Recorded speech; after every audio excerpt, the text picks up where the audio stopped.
Hi, my friends. How are you today? Oh, it has been a whirlwind of a summer. If you are listening to this in real time, I am recording this the Sunday before it goes out. It is wrapping up August. I started back to school this week, and the summer has just been crazy, crazy busy. But I am so grateful for everything and the trips that we had. I'll just do a quick recap and then we'll get into the juice of it all. But just so you know where I'm coming from. So I started the summer going to New Orleans for a school counselors conference, which was amazing. If you've never been there, it's definitely worth the visit. It has so many beautiful, beautiful buildings and the food. Oh my God, the food was so, so good. So good. And then we went to Maine and for my 50th birthday. So I was home a couple days, packed up, went to Maine with my family, and that was just amazing. We got to bring the dogs. The dogs loved it there. We were right on the beach. The water was super, super cold because we were way up north in Maine, but it was just beautiful. And the time that we spent, is priceless. And that's just what I wanted for my 50th is to have my family near me. So we came from home from there for a couple days, and then I went right to our camp. We have a camp on Lake Champlain, which is like an hour and a half from here, and we spent that with my family too. And that was just, I need to go there at least once, 1 week a summer, if not more. And then we kind of go for like long weekends throughout the year. But that place, it was where I was born. It's where I was raised. It's where I spent time with my grandparents. It's just such a special place. So I always make sure that I get there. And that was a beautiful week. And we came home for a couple days and then we went to Arizona. And we went to Arizona specifically to go to Powerhouse Woman, which kind of brings me into what I'm talking about today. So this is the second time I've gone. The first time I brought Kaylin. This time I brought Kaylin and Peyton, both my girls. Kaylin's 20, Peyton is 17. And Powerhouse Woman, if you don't know about it, go look them up, follow them on Instagram. Lindsay's absolutely amazing. And we went to the day long. It is a weekend long, but we went for the day on Saturday. And it is, women empowerment, women in business, and it's kind of like business geared, but really it just talks about you and women in general being who they are. For an example, like usually Lindsay comes out dressed to the nines. Everybody in the audience is dressed to the nines. So we're all kind of like, ooh, what's Lindsay gonna dress up like this year? And it starts with this video of her like taking her makeup off. There's a scene, and she's talking in the meantime, but like video of her taking her makeup off, of her crying a little bit, and then some other beautiful pictures. And she walks out. After the video stops, she walks out and she doesn't have any makeup on. Her hair is very, not done, just plain. She just has black leggings, a black t-shirt on. She is showing up as herself. And I was just like, yes, yes, this is what my girls need to see. I love getting glammed up. And later in the day, Lindsay did get glammed up, but also knowing that who you are without all of that is exactly perfect as well. Like that is who you are as well. And she talked a lot about that day about everything is an upgrade. So when you go through really hard times, we all have our stories, we all have our crap, right? When we go through our hard times, taking that mindset of like, this is an upgrade because without knowing hard, we don't know easy. Without knowing pain, we don't know pleasure. Like you have to know both sides of it, or you don't really get the full extent of the positive side. And that brings me to what I want to talk about today is, as I'm stepping into like this year, I said this is my soar season. I'm gonna really soar. This is my goddess era. And my goddess era isn't about being perfect because I will never be perfect. I don't want to be perfect. I'm very flawed. But I like a lot of my flaws. I appreciate some of them. Some of them I could do without. But I'm never going to be perfect, and that's not what I'm aiming for. And at this point in perimenopause and at 50, I'm really like, I'm not about looking younger. Yes, do I wish I had, not about looking younger per se. I wish I had, less lines. I wish this and that. But I'm not looking to look like was in my 20s. That's not who I am. Like, I don't want to be that 20 self me in looks, in self-development, in any shape or form. I never want to be that 20 person again. I am 50 and I'm really kind of like grabbing onto it and loving it because this is how I look. And I look good. You look good. We look good for 50. And so I don't need to prove to anybody that like I look younger, I feel younger. I just want to be like 50 how I want my 50 to be. I want my 50 to be that upgrade. I am that upgrade that I am going for. And so there's some things that I'm going to do for that, right? Like I'm taking all of my history and my hurt and my losses, and I always tell my girls, take all of that.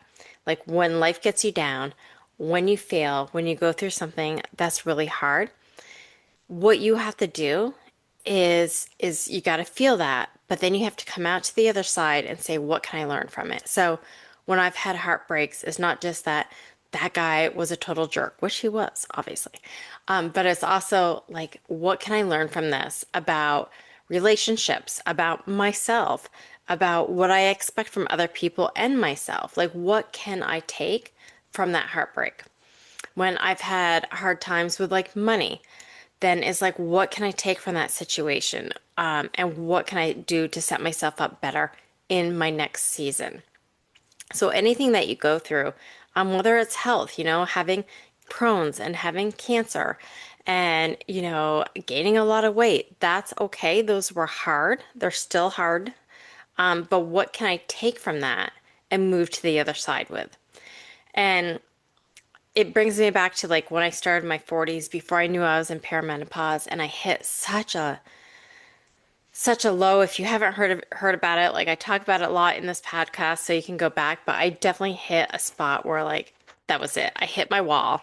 And I don't know about you, but I hit walls and then I'm like, okay, I'm done. Even during the day, I might like I hit a wall. I'm going to bed. I'm going to take care of myself.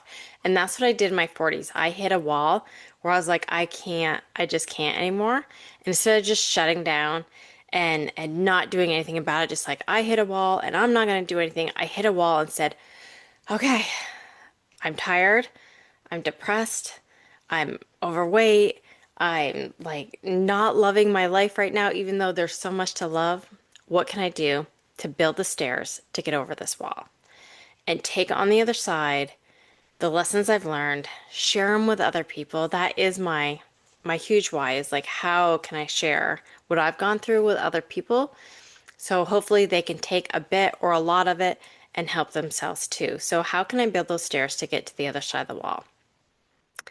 And a huge part of that was listening, listening to my body, listening to my body and what it needs. It might need a rest for a day or a couple days. It might need a way to get some more energy into my body. It might be some self-development work. It might need therapy. It might need journaling. It might need some Reiki, a massage, like listening to my body. And every single morning, part of my routine is just sitting and taking some deep breaths and listening to my body and what it needs for the day. I highly suggest this. It just kind of like centers you for the day. And part of my daily practice, this is kind of a tangent, but I'll just tell you, part of my morning practice is I always move my body. I always fuel my body. I always take care of my skin.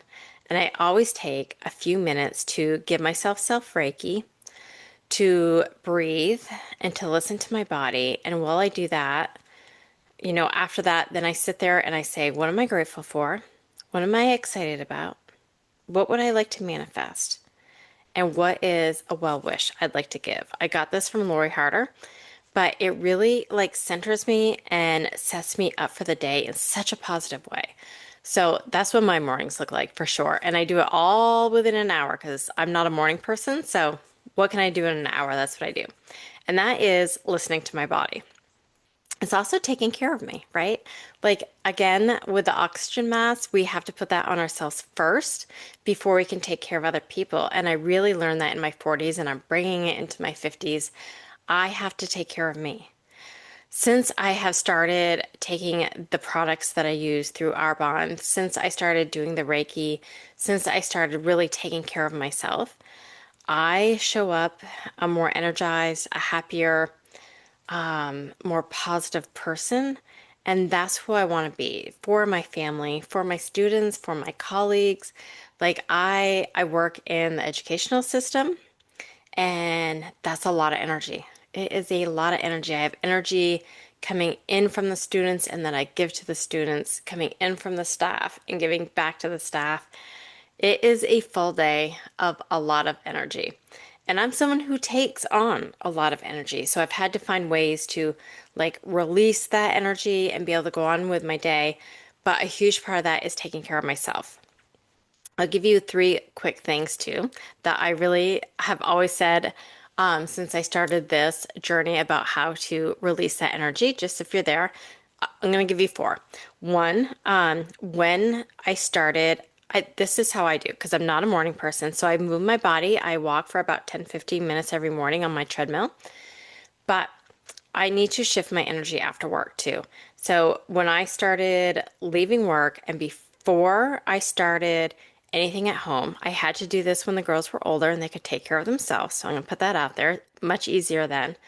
But that's when I started working out. And whether that's a walk or whether that's weights or a workout, whatever it is, that shifted my energy from school. I got like some fuzz on my nose. So if you're watching me, that's what I'm doing. If you're not, definitely go watch my YouTube. Not to watch me ish my nose, but okay, I digress. Um, so when I came home from school, I was like, I need to get this energy out because there was days where like I didn't want to get out of my truck. Like I didn't want to get out of my truck and get in my house. I'm like, okay, again, wall. What can I do? What are the stairs to get over that wall? And part of that was working out. So when I came home, I would work out for, 15, 20 minutes, a half hour. And that let me remove the energy from the day that was really holding me down. It also gave me energy for the night. It gave me some adrenaline. It gave me new, fresh energy where I could, okay, now let's go make dinner, talk to the girls, talk to my husband, take on their energy. Because, as a mother, you're just like, taking on energy, taking on energy. And so it got me through the rest of my night. So I really, really recommend that. If you are feeling stuck or like you don't have energy to do anything when you get home, try a quick workout for sure. Then there's three quick things. So when I like have a conversation with somebody and I'm like, whoa, okay, that was a lot. That was a lot of energy. What am I gonna do? I think of my dogs. What do my dogs do to shift energy? And talking about dogs, my husband just got home, so you might hear them for a second. But these are the three things. They sigh. They breathe out that energy, right? They also shake. You can see them after they do something physically shake. And you can just shake. If you're watching me, I'm shaking. But if you're somewhere like where there's a lot of people and if you shake, that might look weird. Just picture yourself shaking because doing the visualization just helps as well. Like there's studies that show that that help almost as much, if not as much, as actually doing it. So picture yourself shaking. Picture yourself dancing it out. And the other thing is stretching. So these are three things that my dogs do all the time. They sigh, they stretch, and they shake. And they work for you. They take seconds and they will help shift your energy. So, okay. Anyways, so getting back to, I kind of even like don't know where I am at this point, but I'm talking about if you think of things as an upgrade, the things you go through, and then you're thinking, okay, now I want to step into my next era. I'm thinking my goddess era, and being really in tune to what I need and being all I can be. I really want to soar. I want to rise up. This is my goddess era. So I'm listening to my body. I'm taking care of me. I'm also protecting my energy. So that is putting up the boundaries and saying, being able to say politely and nicely if you want. If you don't want to, don't do it. You can say it a little curtly if you want. That's fine. I'm down with it. But saying no to things like, you don't have to be on every team. You don't have to be on every committee. I had to let go of a lot of the things that I was on to be able to be on the ones that I did want and to protect my energy. To politely be like, I'm not maybe going to hang out with this person who brings my energy down. I am not going to necessarily put myself in situations where my energy goes down because my energy is one for me and two for my family. One for me, two for my family, and then my job because, that's how we get paid. So that's where my energy has to go. And at this point, it's not going to go to other things.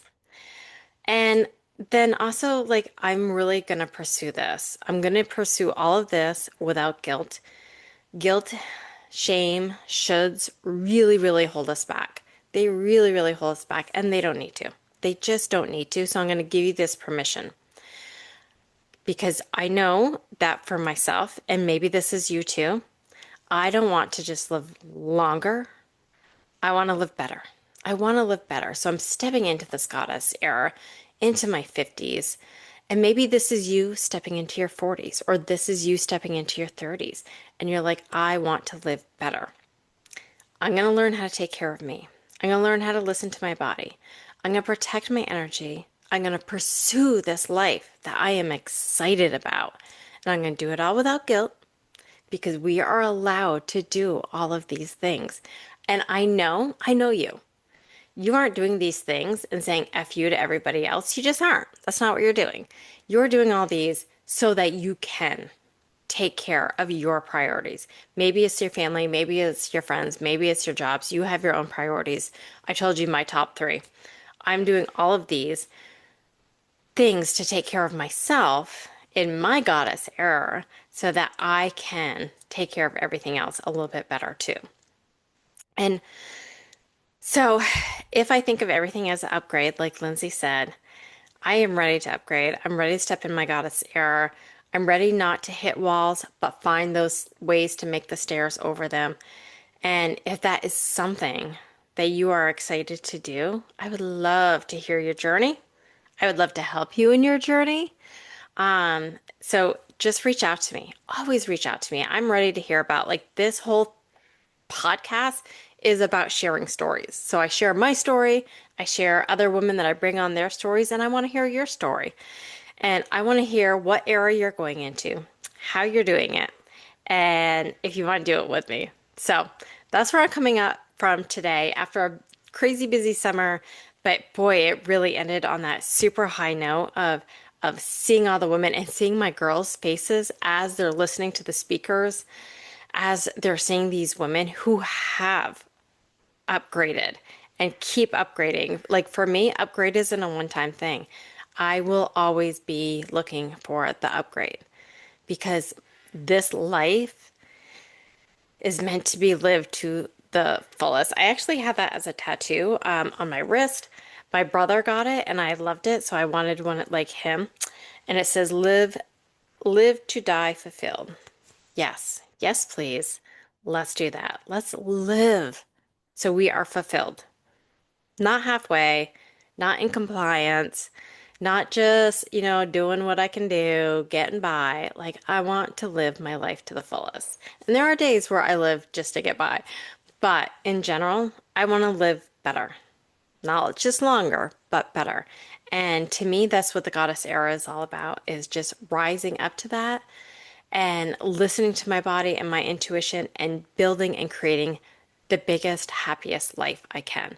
So I am ready for you. I am ready for you, and I love you, and I will talk to you soon.